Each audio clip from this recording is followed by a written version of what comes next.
Welcome back.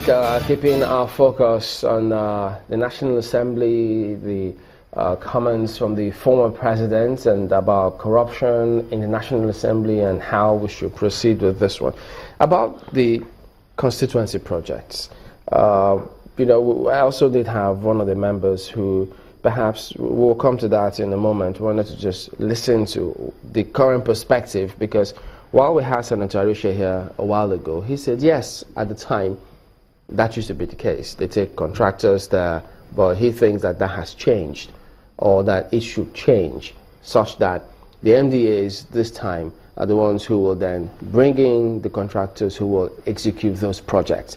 So it looks as though both seem to agree that that project needs to be done in the first place. But how it is done seems to be the bone of contention. Do you agree with that?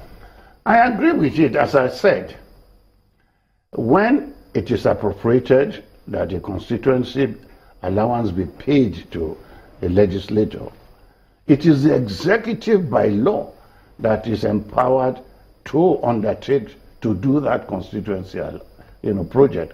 But from the past, since 1998, there had always been a collusion between the legislature and the executive arm, so that the contractor that is brought in by the legislator, and then there is a paddy between the two of them, and nothing is done. So does that mean the former president was also guilty of what he's accusing them of? All of them. Obasanjo knew about. That's why he has knowledge of what is happening. He knew that was what is happening. I accused him that he started it. He allowed them. And he called these two men and said, when the military come, let me quote him. He said, look, Chief Clarke has said it, and I've warned you. When the military take over, they will kill all of you in my presence and in the presence of my junior lawyers. He said it. So he is aware of it. And that's why he is bold enough to say it today. Nothing has been done. Two things, Mr. Clarke, is the awareness and the boldness, which we mustn't allow to go here. Because if you bring about the call for a look into the National Assembly, so many things are shrouded in secrecy. Sometimes no one can definitely tell you the money matters in the National Assembly. Now we just heard from President Obasanjo saying that a senator goes home with about 15 million and a House of Representatives member goes home with about 10 million. And these are figures that we still don't know how we arrived at them. Now, going back to that document by Jibrin, which is very key here, one wonders how 109 senators and about 360 House of Representatives members, now 359 minus Jibrin, don't get to see what he's saying. It would seem as if perhaps he's fabricating some lies against his own colleagues, perhaps maybe because of what has happened. How can we make the National Assembly, for once, look into such allegations, look into such comments coming from President Obasanjo and not say, you are the grandfather of corruption? It will be naive for you and I to think that the National Assembly will sit down to investigate themselves. That would be too naive. They will never do it. Does that make us helpless? They never will do it. What we have now is an opportunity because of Idris. Let EFCC get more hands, more accountants, more professional to look into this thing from 1989. Check what has been appropriated in 1999. Look how much was spent. Look, it will take 6 months, but EFCC is well geared for this. I'm happy with the new setup in EFCC. They're trying. As I was discussing with some of my friends in the National Assembly, I was even begging that his appointment should be approved.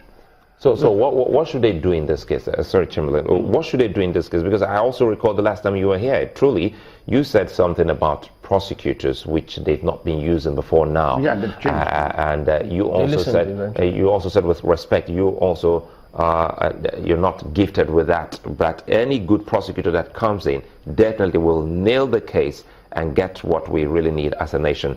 Are you seeing that at the moment? Let me give kudos to AFCC today. When I made that statement here, People who are breathing on my neck. But at my age, I don't have anybody to be afraid of. As soon as I got home that morning, I started receiving threatening calls.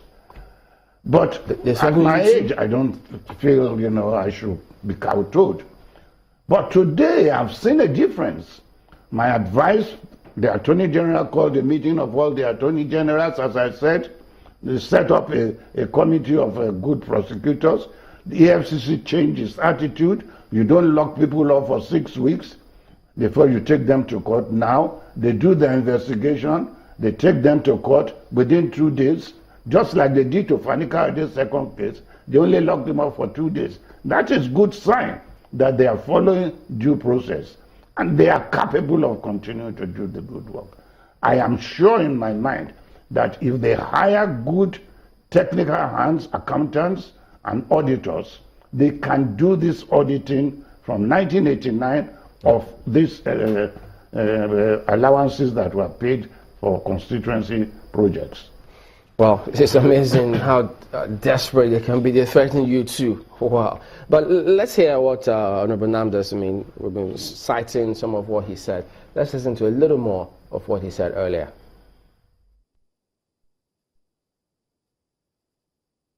He ventured to accuse the National Assembly of budget padding, accuse the House of criminal activities, of threatening the life of a whistleblower, lampoon constituency projects, which he approved as president, ventured to discuss the budget of the National Assembly, which is highly underfunded.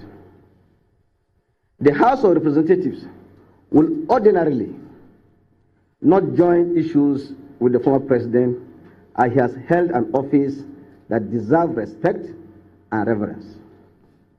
However, because of the material misstatement of facts, outright lies, and falsehoods, and mischievous innuendo introduced in his statement, we are left with no option but to correct him.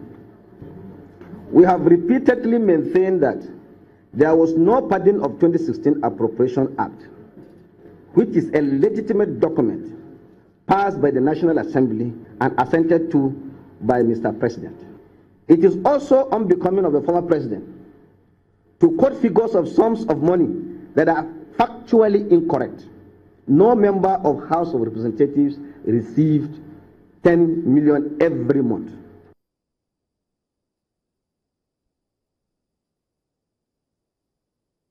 He went on to say that the allowances of the members and the salaries are fixed by the Revenue Mobilization Allocation and Fiscal Commission, RMAFC.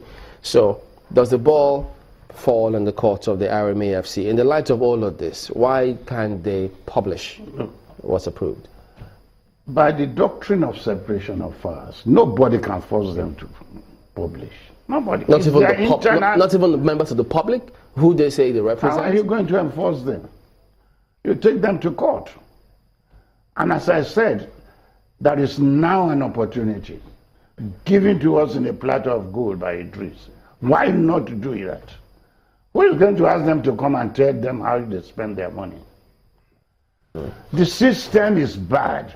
They are the people who can change the system. They are the people benefiting from the system. They will never change it. Don't forget that the EFCC is also almost under the National Assembly by way of oversight. So how best do you think the chairman and his team can function if they decide to move in to that place, the National Assembly? You see, if they are being investigated by EFCC, the public will not allow them to call the EFCC to, under the guise of their oversight function, to query them on that investigation. It's morally wrong, and people will criticize that, and they will not do so. They will not do so. The point is that you cannot force them to do things except they want to do it. It's within their power. It's within their power. It comes to the question of our style of democracy. Thank you very much. You have just knocked it. Our system of governance is the basis of corruption in Nigeria. We need to change our system of governance.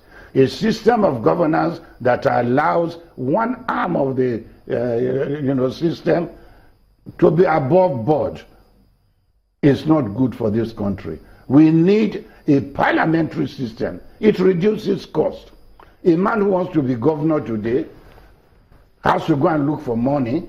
To even get nomination within his party, he has to spend about 2 billion. You see what is happening in Ondo? Because you know how much these two people have been spending on litigation just to be candidates.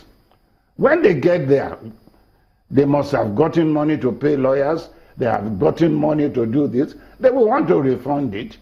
Of course, the security vote is there. They will just pack it and be paying loans. You think it won't happen in a parliamentary system? It won't. Because in the parliamentary system, the president needs only to campaign within his constituency. The governor needs only to campaign within his constituency.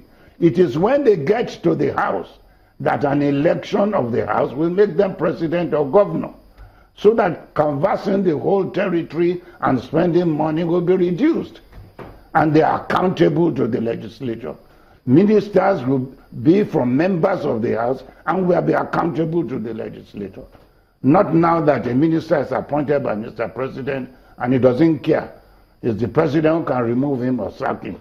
So how come our own presidential system is quite different from that of the United States? It's not different, my dear. It's not. It is how we do it. So is the people then and not the system? Look, let me tell you. Last week, it was mooted in America that during Nixon's period, which is about 35, 40 years ago, there was a move to change into a parliamentary system of governance. It was debated in the Senate. For one reason or the other, it could not be carried on because it's too expensive. And they are saying the same thing even this year. It's too expensive. That is America, which is the richest country in the world. We cannot afford it. But we had a taste of it before, didn't we? The parliamentary system. The 1963 Constitution, which is the parliamentary, is the ideal constitution for this country. Let us go back to it. How did we leave it? Because it is this same Obasanjo who changed it.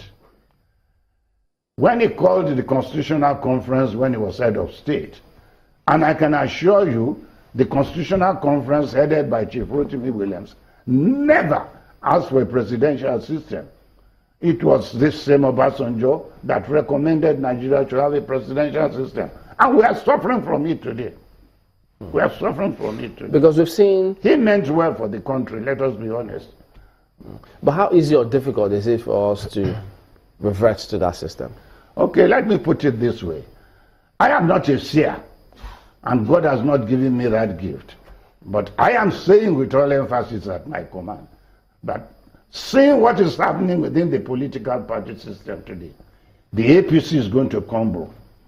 Tinubu is planning, you can see from the Ondo scenario, he has asked some governors and himself, they were absent when Mr. President was there. They are planning maybe to form a new government, and that will be the a new party. A new party. And that will be the downfall of the Yoruba race. Because in Nigeria, not one single important race can stand. Buhari was able to win election after 3 times because the Yorubas and the Northerners came together. Without 2 out of the 3 tribes in Nigeria coming together, if Tinubu makes the mistake of forming a new political party or going back to AG, the Yorubas will not see any seat in the federal government again. The Igbos and the Hausas will go together and they will continue to rule. And I'm praying that that crisis comes so that the military will take over, even only for 2 years, to change the system of governance. Because these people will not change it.